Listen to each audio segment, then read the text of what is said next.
Thank you for tuning into this 2025 primary election candidate forum for the Olympia School District Position 5.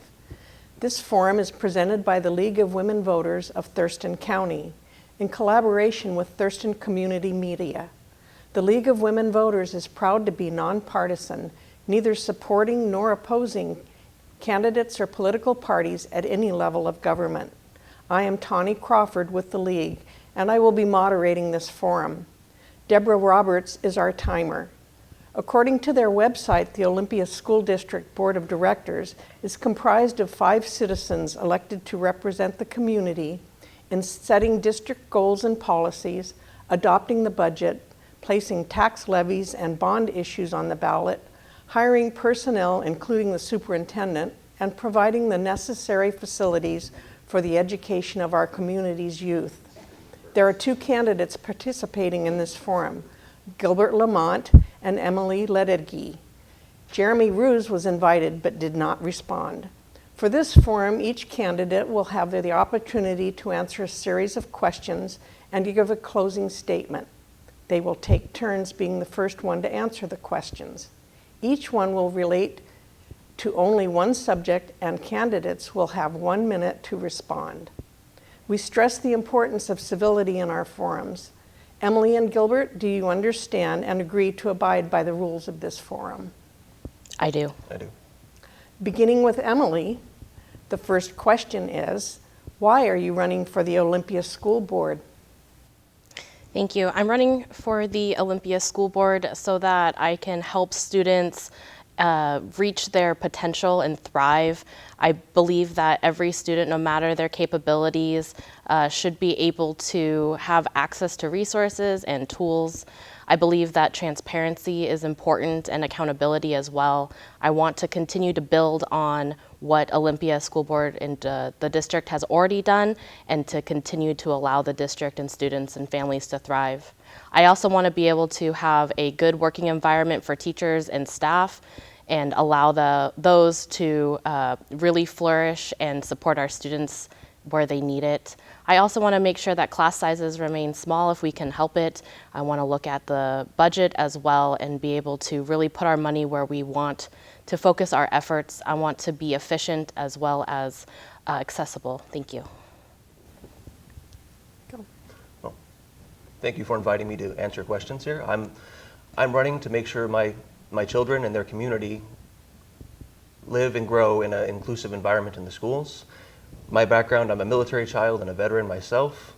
I believe I have a strong sense of public service, and I believe this is a continuation of my public service. I want to be able to help empower teachers, and I'm freezing. Okay, beginning with Gilbert, the next question is, what do you think are the main challenges facing the school board, and how do you propose addressing them? That's with me, sorry.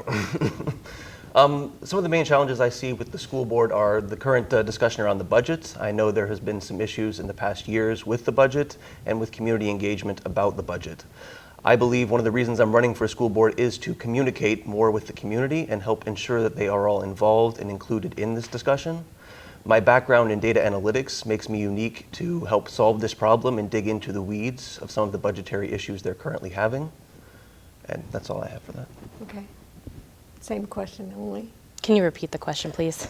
Yes. Let's see. What do you think are the main challenges facing the school board, and how do you propose addressing them? Thank you. I believe some of the main challenges are the budget. I know it's a hotly contested topic, and a lot of people have a lot of viewpoints on that. I think most school districts face a budget crisis or budgeting issues, and I want to be able to help address that, as well as have a more efficient way of using the money, and also being able to expand on what we already have, being more efficient and implementing ways to address the question of budgeting. Also, I think another concern is the way communication has been done. I have heard from several community members about the lack of transparency and communication, so I'm hoping that I'm going to be able to address those concerns and be able to have an open discussion with many viewpoints and allow others to be heard and to really provide their insight. Thank you. Emily, we'll start this question with you. The third question: what programs, services, and/or personnel would you prioritize while managing challenging budgets? Oh, I'm sorry, that is for Emily. Oh, okay. I think the programs and services that I would prioritize would be the special education and resources that are already in the schools and things of that nature. I also think that allowing and emphasizing more with parent volunteers or community members. I have a goal to really expand on those community resources and to bring those into the schools to allow students to get different perspectives and see that there are other things.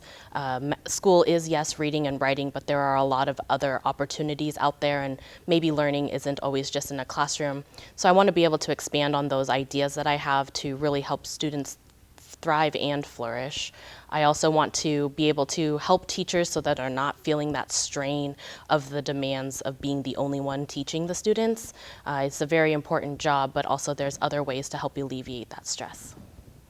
Okay. Can you repeat the question, please? Sure. What programs, services, and/or personnel would you prioritize while managing challenging budgets? Well, first of all, I do agree with Emily that special education needs to be prioritized. That's a core platform in my campaign. Additionally, I believe any priorities or cuts or anything of that nature needs to be brought in front of the community. I know the board in the past have had a lot of issues with being open and clear with the community and engaging and getting proper feedback so the community feels heard and engaged. So any kind of decision on that part from me would involve much more community engagement. There are more things the board could be doing to reach out to the community, to take that input, to make the right choices that reflect the community's values. Thank you. Returning to Gilbert, the next question is, what is your opinion of the board's role versus parents' role in decisions regarding curriculum and textbooks? I think it's a balance. The board is of the community, but it is the board's responsibility to approve curriculum. And to that point, we need to empower our teachers. They are the professionals and the educators that are in our schools and know what they need to do. So yes, the board approves the criteria with the community's input, but with reliance on the teachers and the experts in the school district. Thank you. Thank you. I agree with Gilbert as well. I think having the conversations that are already started and listening to the community members, especially the parents, their input is very important. They're sending their kids to our schools, so I think that's very important. I think it's also important to realize that the board's role, as Gilbert mentioned, is implementing that because there needs to be some sort of governance in a way to allow this to be implemented throughout all of our schools. But the teachers are also very important since they're the ones that will need to do the implementing once we approve it on the school board's dockets. So I think it's important to take all of those community voices, teachers, students, parents, and then the rest of the community as well, to have those open conversations and go from there, and to allow the parents to be heard, teachers to be heard, and then obviously the board to implement those in the best way possible. Beginning with Emily, the fifth question: how is the Olympia School District handling diversity, equity, and inclusion? Do you think any changes are needed? I think that's a great question. I can say, at least for myself, that I am running on a platform that's really is promoting inclusion, and that is encompassing a lot of different areas. I think that includes diversity and the way that individuals are learning, the way they can see representation, in the school and things of that nature, but also it includes different learning styles as well. So I think that Olympia has done a great job with that already. I want to build on what's working well. I want to hear differing opinions and ideas. I want to keep that conversation going, because I really do love Olympia and I love the schools, and that's part of the reason we chose this area when we did move here, was because of how inclusive and diverse not only the topics but also the learning styles. So I think we can only build on what's already great. Can you repeat the question again? Sure. How is the Olympia School District handling diversity, equity, and inclusion? Do you think any changes are needed? I think the district handles it well, but there's always room for improvement. One of the reasons I'm running is current events. The Tumwater situation that's going on there helped encourage me to get into this, because DEI is only there if we defend it. And I have a strong stance on my children growing up in a diverse school with equitable educational outcomes for all and inclusive, so that all students feel safe, heard, and learn in their safest environment to be their best selves. So I believe, in recap, that they do a good job, but it needs to be defended, and it can always be strengthened and improved. Gilbert, this will be for you. The final question.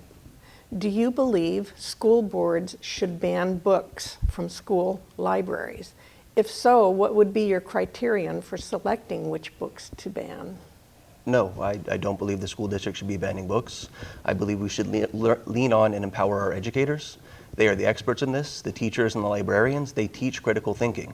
It is very difficult to teach critical thinking if we have outside groups dictating what books belong in our schools and cherry picking which information the children should be exposed to. It is an important part of an educational process to teach that critical thinking, and we trust our teachers to do the right job there. Thank you. Emily. Thank you. I agree with Gilbert. I think that was a lot of what I was going to say, but I also believe that there needs to be appropriate, I think you mentioned criteria. I think there needs to be appropriate criteria. I don't think every single book would be age appropriate for specific age groups, but I don't want to have the lack of access to resources. I think that critical thinking and critical learning happens when we allow individuals to thrive with those resources. The way to have these tough conversations is to have those tough conversations. So I think having those access to books and things of that nature is really important. I also think that the criteria needs to be having input from the community and parents and teachers as well. We need to empower those who are implementing it as well as those who are hearing it as well. Thank you. You now have 1 minute for a closing statement, beginning with Emily. Thank you. I really appreciate this opportunity. I think that running for school board is something that I'm very passionate about. Obviously, I'm here, but I think that we can only do this when we listen to everyone. We need to have those tough conversations, but we need to come from a place of understanding. And instead of listening to react, we need to listen to understand. And it's okay to have tough conversations, but these conversations need to be rooted in transparency, accountability, and respect. I really hope that I will be able to bring that to the school board if I am elected, and I really want to make sure that we are student-focused, that we are supporting our teachers, that we're building inclusivity and diversity, and allowing students to thrive not only in school, but also when they are out of school. So elementary school, middle school, high school, going on after that. I think it's very important that we allow those opportunities for students so that they really truly can thrive in the community in the future. Okay. Gilbert. Well, thank you for Thurston County Media and the League of Women Voters for inviting us to this forum.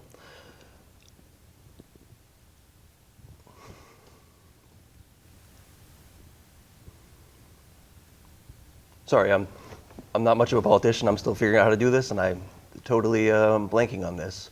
But I look forward to seeing all of you out there. I've been taking coffee with as many people as I can, knocking on doors, getting engagement from the community, and I look forward to hearing from each and every one of you as I continue to go around and talk to everyone I can. Please reach out to me if you have any more questions, or if my short, concise answers here didn't answer enough. I'm always here to talk, and I'm listening and available. Thank you. Thank you, Emily and Gilbert, for participating in this candidate forum. We thank our partner TC Media for producing and airing it. We are indebted to TC Media for years of making these forums happen. TC Media is a nonprofit organization dedicated to making media production accessible to all. They are committed to providing our community with access to professional media production, education, and content creation resources. Your support helps provide studio space, equipment, and education for creators in our community. To donate to TC Media's work or to become a member, visit www.tcmedia.org. The League of Women Voters of Thurston County is a nonprofit, nonpartisan civic organization that encourages informed and active participation in government. We work to increase understanding of major public policy issues and influence public policy through education and advocacy. To learn more about our work, support us with a donation, or to become a member, please visit our website at www.lwvthurston.org. We encourage our viewers to be a voter in the upcoming election on August 5th, 2025. Every vote counts. Ballots for military personnel were mailed on June 20th, and all other ballots will be available on July 16th. You may register to vote up to and on Election Day. Thank you for watching this 2025 Primary Candidate Forum.